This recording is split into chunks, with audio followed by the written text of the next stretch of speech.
Okay. So like I was saying, brother, this is what's needed. Let's go.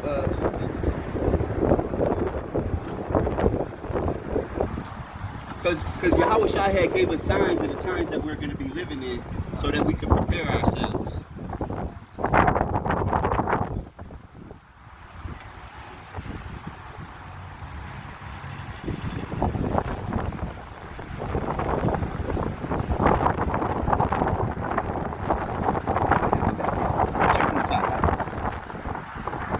Yahuwah went out and departed from the temple, and his disciples came to him and to show him the buildings of the temple. I, Christ, said to them, see not all the things. Verily I say unto you, there shall not be left here one stone upon another that shall not be thrown down. So he's talking about the temple.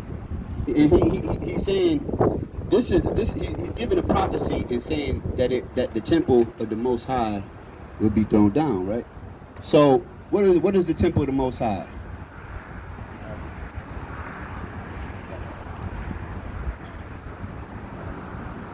Because once we understand, it's talking about a spiritual condition. It's talking about the congregation was going to be broken up. The temple was going to be destroyed. Keep going up. And he sat upon the Mount of Olives. The disciples came to him privately, saying, Tell us, when shall these things be? So they're asking because they don't understand. When is the temple going to be destroyed? When is this going to happen? And what shall be the sign of the coming and the end of the world? Why would he stop right there? Say that again. And what shall be the sign of the coming and the end of the world? So then they ask, and what will be the signs of the coming and the end of the world? So Yahweh Shai is about to break it down for us. Go ahead. And Christ answered and said unto them, Take heed to no man deceive you. For many shall come in my name, saying, I am Christ, and shall deceive many. Hasn't many men came claiming to be the Savior, claiming to be the Christ, claiming to be able to deliver men from their conditions, having all the answers and the saving of the world? Donald Trump just got done saying, if we re-elect you for 2020, I'm going to cure cancer for y'all.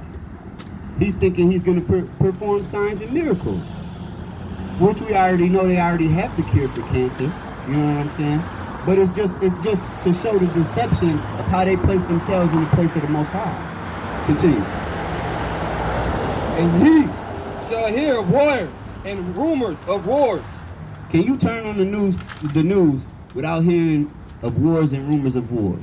You can't. You can't go a day by without hearing that. You hear we got terrorists with different countries. We got economic war going on. We got think of Donald Trump's election. They said Russia was meddling in it. So that's a form of war itself too, with the electronics. You know, these different tactics that they're using. So these are all war and rumors of war that's going on. We've been in the Middle East, tearing up the Middle East for how long? It's been rumors of having war with Iran and North Korea and Russia. So we can see this in our everyday life. Continue. See that ye be not troubled, for all these things must come to pass, but the end is not yet. For nations shall rise against nation, and kingdom against kingdom. Can't we see that now? The world can't decide on nothing. America's trying to run around and force everybody into their belief systems.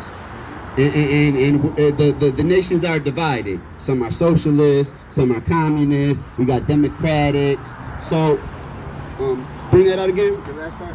For nation shall rise against nation. So nation has risen against nation. There's no that's where you get the rumors of war from, because they have risen against each other. Continue. And kingdom against kingdom. And there shall be famines, and pesticides, and pestilences, and earthquakes, and devoured places. In diverse. So, in diverse places. So when we look around, man, I haven't been on this earth that long. But doing a little bit of studies of history and then looking at what has happened in my lifetime, the different natural disasters that has hit this earth with the plagues and the diseases and stuff is at an all-time high. It's never been like it before. You look at Haiti and not too long ago, California got hit by a large earthquake. The Middle East the Midwest is tore up by tornadoes. Then we got different hurricanes at all time. Every year coming around, we got wildfires in LA that tear up the whole LA. It's like no before. You know what I'm saying? It's happening at an all-time high. These are the signs that the Most High has given us. Go ahead. All these are the beginning of sorrows. So this is just the beginning of sorrows. Continue. Then shall they deliver you up to be afflicted, and shall kill you. So the people of the Most High were delivered up and afflicted, and this is talking about a prophecy, because it says, and then, because it says this will be a sign of the end to come. And then his people will be given up to be afflicted.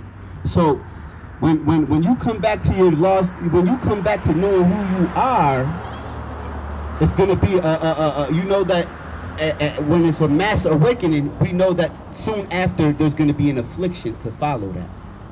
Continue. And ye shall be hated of all nations for my name's sake. So because of our love for Yahweh Shai, and because we preach the word, and because the truth that we're going to bring and revealing all the lies, we're going to be hated for his name's sake. We're going to be hated for the words that he had given us to preach to the world. Continue. And then shall be my offended, and shall betray one another, and shall hate one another. And many false prophets shall rise, and shall deceive many. And many false prophets, TV snakes, you know what I'm saying? Teflo Dollar, you know what I'm saying? All these men are prophesying falsehoods. But everything they're saying is to keep you asleep. It's to keep you not to awaken to who you truly are according to the laws, according to the scriptures. They're not teaching anything about the book. They're not telling you to follow the law, statutes, and commandments. They tell you you can sin and still make it into heaven. Go ahead.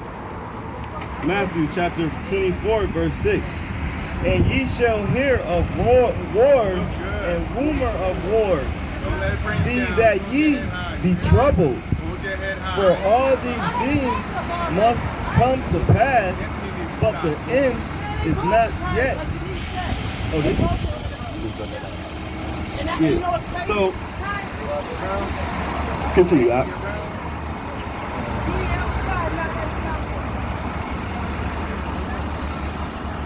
And many false prophets shall rise, and shall deceive many.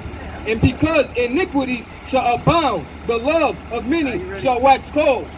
So because iniquity will abound, the love of many will wax cold. You know what love is according to the scriptures? Get that out for me, brother. 5 and 3, 1 John.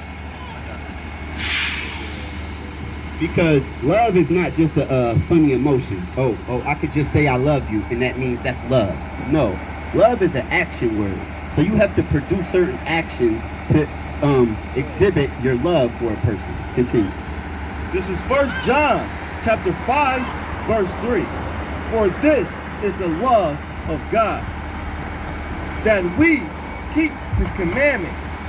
So this is the love of God, that we keep his commandments. And his commandments are not grievous. They're not grievous. It's not something. How many laws are in America, brother? 40,627. You know how many laws, statutes, and commandments the Most High has given you? 613. So, if you ain't got no felonies, for those who don't got no felonies, if you can keep that many laws, but you can't keep the Most High's laws, it's not grievous. The white man has put more laws in front of you to uphold than the Most High has given you. And when you able to, you know, move amongst and try to follow those. So continue. Shall deceive many, and because iniquity shall abound, of the love of many shall wax cold. But because people aren't following the law, statutes, and commandments, the love of many has waxed cold. So there is no love amongst the people no more. Especially look at black people. Look at the conditions of our people right now. We are the #1 haters of ourselves. We get all riled up, not to say we ain't supposed to, when the real enemy, the police, comes and kills us and oppresses us in the street. But we are an oppressor unto ourselves. We are out here selling drugs to each other. We got each other strung out from witchcraft, you know, because it's mentioned with mixing with your mental. You know what I'm saying? And what you're doing is a form of brainwashing. Go ahead, Al. This is Wisdom of Solomon, chapter 6, verse 18. And love is keeping her laws, and the giving heed unto her laws is the assurance of incorruption. So, And incorruption maketh us near unto God. So incorruption makes us near to God. That's why he tells us to keep his laws, statutes, and commandments. Because the laws is what shows our love for him, that we diligently listen. There was a time when we ate pork, you know what I'm saying? Because we was in the world. But we came out of that. Me personally, I can't speak for the other brothers, but I enjoyed eating pork. It wasn't that it was nasty or disgusting to me, but I left it behind because that was pleasing to the Most High, because that was a law in which he had given me. You know what I'm saying? So that's how I show him through the sacrifice of the things that are worldly, and that allows me to build up riches in heaven. Go ahead. Sirach, chapter 21, verse 11. He that keepeth the law of the Lord getteth the understanding thereof, and the perfection of the fear of the Lord is wisdom. So we must fear the Lord, because that's the beginning of wisdom. Fear of the Lord. Can we? So that's why that has what's caused us to wax cold, is because we don't have the law, statutes, and commandments. Romans 7:15. Romans 7:15. Go ahead. But he that shall endure to the end shall be saved.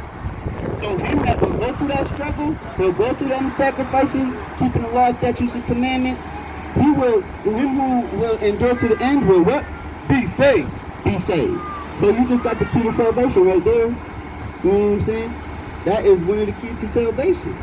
Following the law, statutes, and commandments. That's why loving you is following the law, statutes, and commandments. Because if I loved you, I'm not going to sleep with your wife. You know what I'm saying? I'm not going to mistreat you in any way. All those things that I'm going to do to you is going to be upholding of the law. You know what I'm saying? If I didn't love you, I wouldn't conduct myself in that way. Yeah. Romans chapter 7, verse 15. For that which I do, I allow not. For what I will, for what I would, that I will not. But what I hate, that I do. If then I do that which I would not, I consent unto the law that is good. Start that from the top.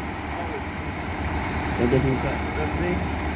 If then I do that which I would not, I consent unto the law that it is good. So if you do that you are not, you consenting to the law that is not good. You understand that? And I don't mean to, because we was already Which dealing, is good. Which Right. is good. And talking to the new brother that just pulled up. Can I ask you a question? What is your nationality? Do you know? Okay, so you have an understanding of where you come from. What is it that allows you to identify as being a Hebrew Israelite? What's the connection that you make that allows you to draw the connection to the Israelites? Because of they are the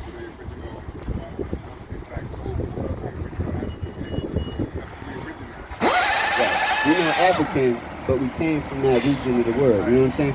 But I'm about to give you a tool that you can use so that dealing with another person, because the duty, once you know that you're a Hebrew Israelite, is to come back to your heritage. Come back to the law, statutes, and commandments. And part of that is to do the works. Works without faith is dead. So you got to have faith and works. Now the works is coming out here waking up your brothers and sisters. You know what I'm saying? So you can believe all you want, but you also got to implement that belief system. You know what I'm saying? So Right, so I want you. So I'm going to give you a tool, because now that you know you're an Israelite, you know your duty in coming back to law, statutes, commandments, and your duty to wake up your brothers and sisters. I want to give you something that you're going to be able to show them to connect the why they're an Israelite. This is the book of Numbers, chapter 1, verse 18. And they assembled all of the congregation together on the first day of the second month, and they declared the pedigrees after their families by the house of their fathers. So they were assembled to decide their pedigrees based on the house of their fathers. You understand what that's saying? That's saying that they were what their fathers were. So that's why we say there's no such thing as being mixed. You can't be mixed. You are what your father is. Your father laid the seed in your mother and planted you. So you are what your father is. You're not your father and you can't be Chinese and African American. If your father is Chinese, you're Chinese. You might look African American, but based on the lineage of your father, you are what your father is. So if you identify as a so-called black man or African American, you will be able to identify based on your father the roots that you derive based on the slave trade, because the slave trade's in the Bible. I'm gonna get to that in a second. Go ahead.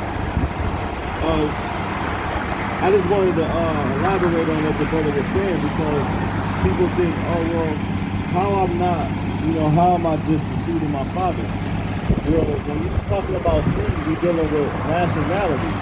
Now you may have people you related to that, okay, let's say your mom is a Indian and your dad is a black man. You are a black man because you are the seed of your father. Not taken away from the fact that you are related and you have kinsmen that's Indians. You may have relatives that's Indians because you're mom. But you are from the nation of Israel, or from the tribe of Judah. Go ahead. So in order to defend your claim,